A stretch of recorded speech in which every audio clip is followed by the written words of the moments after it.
From high atop the battlements of Castle Curmudgeon, where I am pleased to announce I've just finished writing a book, and it is all about how everything I told you for the last 5 years was a total bald-faced lie. So you should pay me to tell you all about the lies I told you, so be sure and pre-order today, because Daddy really needs new hair plugs and a new jacuzzi. And also, good evening, Mr. and Mrs. America, and all ships at sea. Welcome to the Blast Radius. Thanks for spending part of your Memorial Day weekend with us. Here is your golden age of Western civilization news roundup for the week ending 23 May 2025. Dateline Newark, Monday, 19 May. In a follow-up to a story we first brought you 2 weeks ago, New Jersey Democrat Congresswoman LaMonica McIver, or LaMonica the Forearm Shiver Queen, as we have come to lovingly know her around here. She was officially charged this week with assaulting, resisting, and impeding a federal law enforcement officer, stemming from the incident earlier this month in which LaMonica the FSQ showed up with a couple of other members of Congress and the mayor of Newark in a partridge in a pear tree, unannounced and with clearly violent intent, for the express purpose of creating a disturbance, causing a riot, and hopefully getting arrested and getting some sick viral footage so we can use it for fundraising, y'all. But LaMonica the FSQ says she is not chastened and she will not be silenced by no crack-ass, racist-ass conspiracy. Shit! That was strange. It felt for a moment there like Black George Washington was trying to take over and do the rest of the roundup. But here, let's hear it from LaMonica's own facehole, and as you listen to these words, consider them when weighed against the actual footage you have seen with your own lying eyes of this big, ridiculous woman very clearly assaulting federal officers with her elbows and her forearms and her very ample posterior. And hey, I guess it makes sense to use the biggest weapon that you brought with you. Ask Rikishi, he will tell you. Running into people with his ass, it was his finishing maneuver, and that dude is a legend. So just for fun, as we read LaMonica's statement, let's count the lies as we go. Quote, earlier this month, I joined my colleagues to inspect the treatment of ICE detainees at Delaney Hall in my district. I guess that one could be seen as truthful, so we'll give her that one. We were fulfilling our lawful oversight responsibilities. That's a lie. As members of Congress have done many times before, that's also a lie. And our visit should have been peaceful and short. Alright, I'm willing to call that one true. Instead, ICE agents created an unnecessary and unsafe confrontation when they chose to arrest Mayor Baraka. That is like a 5-alarm pants-on-fire lie. The charges against me are purely political. I guess we could call that one true. I mean, as a practical matter, you pulled a very dumb political stunt and you got arrested, so yeah, I will give you that one. They characterize and distort my actions. That one's a pretty hilarious lie, since we've got, 3 or 4 different body cam angles on the whole thing? I mean, when you launch yourself toward another person while wildly swinging your elbow toward their face, how many different ways are there to interpret that action? And no, the judges will not accept, oh, that was just legislative oversight. Sorry. And speaking of that, we've still got one left to go, one little line. And they are meant to criminalize and deter legislative oversight, end quote. And she closes with perhaps the biggest lie of all, as you do, of course, because here we have a complete idiot who thinks you and I are also complete idiots. She thinks we are such credulous fools that it would never occur to us to think, well, if you wanted a tour of the facility, why not just call them and schedule a tour?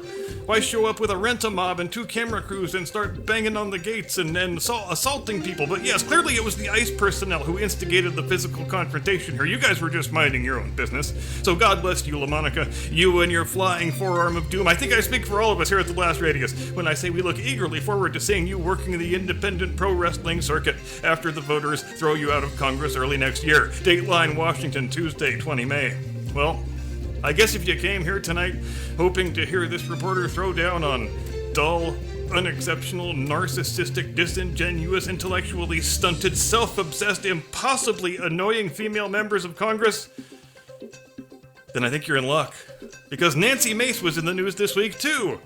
And if Nancy Mace is in the news, there is approximately a 117% likelihood that she is talking about herself, and a corresponding 94% likelihood that it is something sex-related she's talking about. And our girl Nancy checked both of those boxes this week because is Congress just the same thing as OnlyFans now?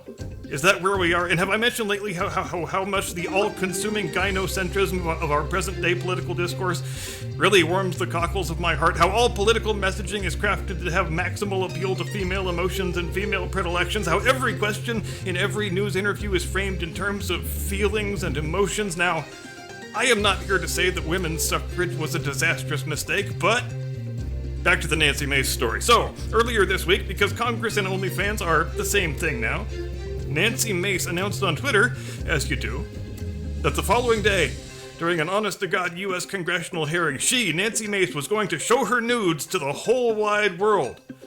Because apparently that's what being a conservative woman looks like now. Telling people they should tune in so they can see your lady bits. Very classy, very dignified, and it has to be said, it seems like rather strangely exhibitionist behavior for a woman who defines herself as a survivor of sexual violence. Now, if there's only two things you know about Nancy Mace, you know she was the first woman to graduate from the Citadel, and you know that she once got R-worded, because those are always literally the first two things that she volunteers about herself. Seriously, go and try to find a Nancy Mace interview where both of those things are not mentioned in the first 5 minutes. I bet you can't do it. Spoiler alert, because it doesn't exist. So, what piece of legislation is it that's being debated that caused Nancy Mace to exclaim, "Ooh, wouldn't this be a great chance to show my nudie pics in committee?" Well, it's a bill that seeks to make revenge porn into a federal crime. Does revenge porn need to be a federal crime? Is that the sort of thing that our legislators ought to be spending their time legislating on? No, it does not, and it is not. But don't tell that to Nancy Mace, who was obviously very excited to be able to show her naked ass cheeks to America's children and her conservative Republican constituents in South Carolina. Now, could Nancy Mace have just as easily made whatever point she was attempting to make about being a revenge porn victim, whatever point that might have been, without blowing a nude picture of herself up to the size of a freaking movie poster and placing it on a stand in the committee room in full view of the TV camera? Yes, it seems like she probably could have done that. But she still wasn't done yet, believe it or not, because after first teasing the display of the nude photo and then actually displaying the nude photo, later that evening she tweets out the nude photo along with a very lengthy diatribe about what a bad, terrible guy her former fiancé is for making her, Nancy Mace, the victim of revenge porn. Now at this point, mightn't a reasonable person say, don't your claims of victimization ring a little bit hollow when you were showing these same so-called revenge porn pictures to a much wider audience than ever would have seen them otherwise? And mightn't that same reasonable person also ask, wait, shouldn't the moral of this story be that you shouldn't let anybody take a photograph of you that you don't want on the freaking internet? Well, yes, a reasonable person certainly could pose both of those queries. But it seems in the end that Nancy Mace just wanted to hurl abuse at her ex-boyfriend while showing off her nudie pics, and her job as an elected member of the House of Representatives furnish her with a lovely opportunity to do just that, and in the process to leave no further doubt that she is a ridiculous, unserious person who should not be representing anybody anywhere. Are we sending our best to Washington, ladies and gentlemen? Well, you fucking tell me. And speaking of Washington, Dateline Washington, Wednesday, 21 May. In a story that serves as a powerful reminder that 1, Trump 2.0 is way more awesome than Trump 1.0 was, and 2, we should never forget to celebrate every moment of Trump 2.0. In fact, we should celebrate it just as hard as Nancy Mace celebrates her own titty pics. President Trump, he just made a damned fool out of the president of South Africa the other day because the dude damn well asked for it. Because let's call things what they are here.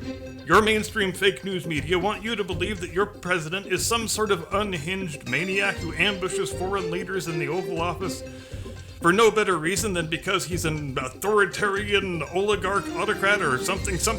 I don't know what any of those words mean, but I know they're bad, and that's all that matters. No, of course it's not true. If you don't insult President Trump's intelligence, and by extension, the intelligence of the American people, if you don't look President Trump right in the eye and make representations that the both of you know to be false, then President Trump will be happy to treat you with all of the pomp and circumstance and dignity and courtesy that your station befits. But if you do lie to us, if you do insult our intelligence, if you do make representations that are demonstrably false in full view of the world press, and you think you can just smile and grin for a few minutes and get away with it scot-free, well, in case you hadn't heard, there's been a change in management recently.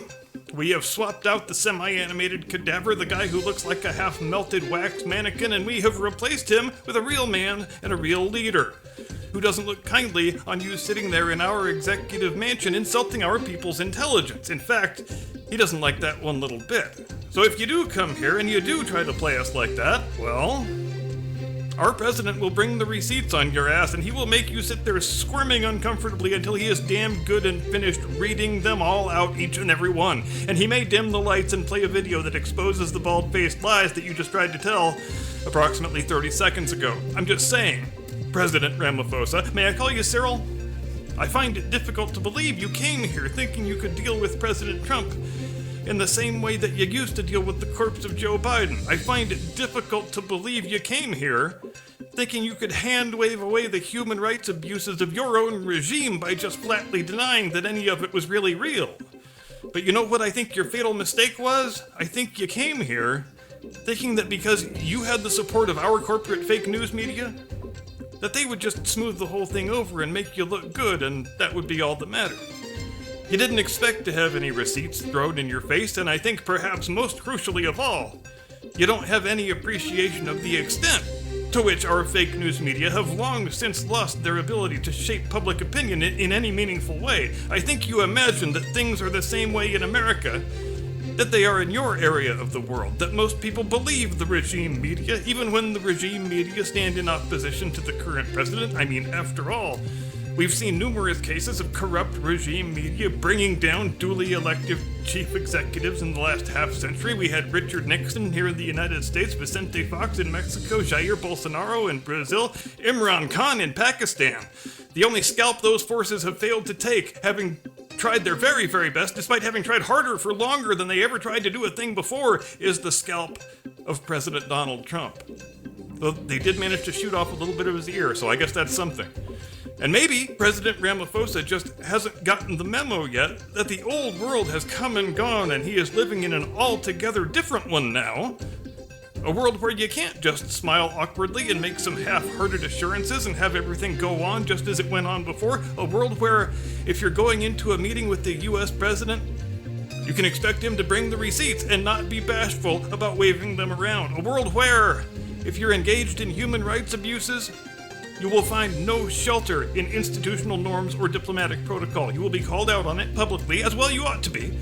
It is called the bully pulpit. Our president understands what it is and how to use it, and if you stand in opposition to the cause of peace and justice in the world, he will not hesitate to use it on you. So what you gonna do when Trump-a-maga-mania runs wild on you, brother dude Jack? Dateline Washington. Once again, Thursday, 22 May. I know it's one of those Washington-centric Roundup weeks again, but I promise we're going to go on a trip to Germany before it ends, so rest assured on that. Secretary of State Marco Rubio, testifying before the Senate Foreign Relations Committee this week, brought the scope of the USAID fraud and graft and money laundering machine into full relief when he lamented the fact that, and pay close attention to this part, 12 cents of every dollar paid out by Congress through the State Department under the auspices of USAID, an average of 12 freaking cents, was getting to actual ground level foreign aid. In other words, each time in the last half century or more when your members of Congress stood and patted themselves on the back for spending $1 million or $5 billion or $10 billion helping the sick and the hungry, whoever's in the war-torn wherever, well, that $1 billion was really about $5 when you get right down to it, after all the criminals and the corrupt government officials got paid. So if they're standing on the steps of Congress announcing the $1 billion aid package they just passed, well, by the time it gets from Washington to Rwanda or wherever, after everybody in the Biden and Pelosi families has taken their cut, there's enough left over to buy one guy one pack of smokes. Here you go, sir. Please smoke these in good health. Compliments of the U.S. taxpayer. You're welcome.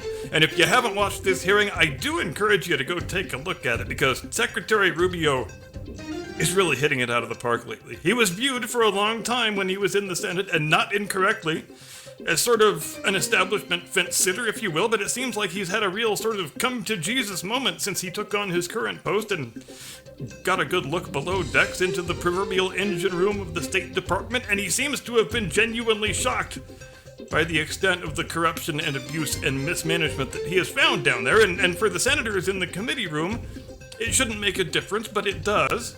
Hearing these things coming from one of their own former colleagues, and especially a former colleague who's never really been seen before as a partisan bomb thrower, it means more than it does if they were hearing it from somebody else. And you don't hear nearly the same level of animus and hostility from the other side of the aisle as you normally would hear if it wasn't a former member of their own fraternity. There were not many attempts from the Democrat side, at least not that I heard, to argue that everything was totally cool with USAID and we should go back to restoring all of the funding because Trump just wants to starve hungry children or whatever. There were a couple such attempts, but they were half-hearted at best, really. And ultimately, isn't it a great opportunity to get people to unwittingly expose themselves for what they really are and the extent of the corruption in which they've involved themselves? Because we have wondered for a long time, many of us, how is it that so many people enter Congress with no money or assets of which to speak, and when they leave 6 or 8 or 10 years later, they have managed to accrue quite considerable fortunes, despite having only a modest salary in the low 6 figures? The point being, when the news comes out that 88 cents of every foreign aid dollar was being spent fraudulently, take down the names of the members of Congress who complain the loudest and are the most eager to see things go back to the way they were. Because those people have probably just unwittingly incriminated themselves, is all I'm saying. Dateline Deutschland, Friday, 23 May. Well, here we are back in Germany again, where there were 2 Islamic terror attacks at German train stations this week. One of them in Bielefeld, in the state of North Rhine-Westphalia, and the second one at the Hamburg Hauptbahnhof on Friday evening. Yes, I said Hamburg Hauptbahnhof, and I can say it 10 times in a row if you need me to, but don't tempt me. But more importantly than all that, thank the good Lord I live in the United States of America, where we have our glorious First Amendment, and not in Germany, where, if I described these 2 attacks as Islamic terrorism, which they self-evidently are, which seems not unreasonable when the knife-wielding assailant pulls out a weapon and starts stabbing a bunch of people while screaming Allahu Akbar, I would probably serve more prison time than the actual terrorist would. Well, yes, ma'am, we are very sorry that your daughter got murdered by a crazed jihadi, but I'm afraid that our officers are all quite busy chasing down Islamophobic social media posts at the moment. But your call is very important to us. Our next available operator is going to take real good care of you. Now, is it weird that I find one of these attacks more horrifying than the other one, given the fact that they both involve senseless violence and the loss of innocent people's lives? Well, that's not really my judgment to make, but the Friday mass murder, it bothers me more than the previous Sunday mass murder did, and I'll tell you why. Because the Hamburg alleged attacker, is a female. A female who inflicted wounds on a dozen people, 4 of whom are said to be in critical condition and still in mortal danger in the hospital. And as ridiculous as it is that any assailant with an edged weapon should be able to wound that many victims before being subdued, isn't it all the more ridiculous? And isn't it, in fact, very deeply shameful that a female attacker armed only with a knife should be able to extract that kind of a butcher's bill on a train platform in Hamburg, Germany? Because it raises a couple of fairly uncomfortable questions, I think, doesn't it? First of all, where the hell were the cops? A busy urban train station during the evening rush hour in a major European city, and the police presence is either non-existent enough or disinterested enough that it takes them, several minutes to do anything, to intercede? Or maybe were the cops on duty all noodle-armed 94-pound females who scurried away and cowered in fear for their lives at the first sign of armed conflict? Don't know, can't say. And even if we grant all of those things, shameful as they are, hell, even if we pretend that the Hamburg police do not exist and there's no security personnel of any kind on duty on the whole train platform, the question still hangs uncomfortably in the air. Where were the German men? Didn't Germany used to be a country that prided itself on a certain sort of masculinity? Didn't Germany used to be a place where you were seen as a total pussy if you graduated from college and didn't have at least one dueling scar on each cheek? But a female Muslim attacker with a knife marauds through a Hamburg train terminal and has time to wound over a dozen victims, several of them potentially fatally. And how many German men failed to intercede who could have easily physically subdued the attacker? Worse yet, how many German men stood there and pulled out their little phones and started shooting video footage instead of interceding and subduing the attacker and potentially saving the lives of the innocent? Is that what the state of German manhood actually looks like now? Because I sure as shit can't picture a thing like that happening in any goddamn American train station. I'm not saying American masculinity is in any sort of healthy state, because it totally isn't, but I still can't picture a couple dozen American men standing there like impotent pussies while a female Muslim attacker runs around stabbing a whole bunch of people. So fucking shake yourself, Germany, is all I'm saying. Stop acting like a bunch of gutless yellow turds, because it's fucking embarrassing. I hope this little talk has helped. And goddammit, that's the end of the roundup. But I feel like I could talk for another 67 minutes straight about what a bunch of pussified douchebags the Germans are, but I guess we'll have to table the matter until next week. Have no fear, I am sure the Germans will find their way back into the Roundup 7 days from now, because they always do, and those matters having been dealt with, I am going to hand you fine people off to my distinguished colleague, your illustrious co-host, a man of such ravenous appetite. The waitress hands him the menu and he says, yeah, okay, that should do. The one and only, your friend and mine, Mr. Caucasian Sasquatch.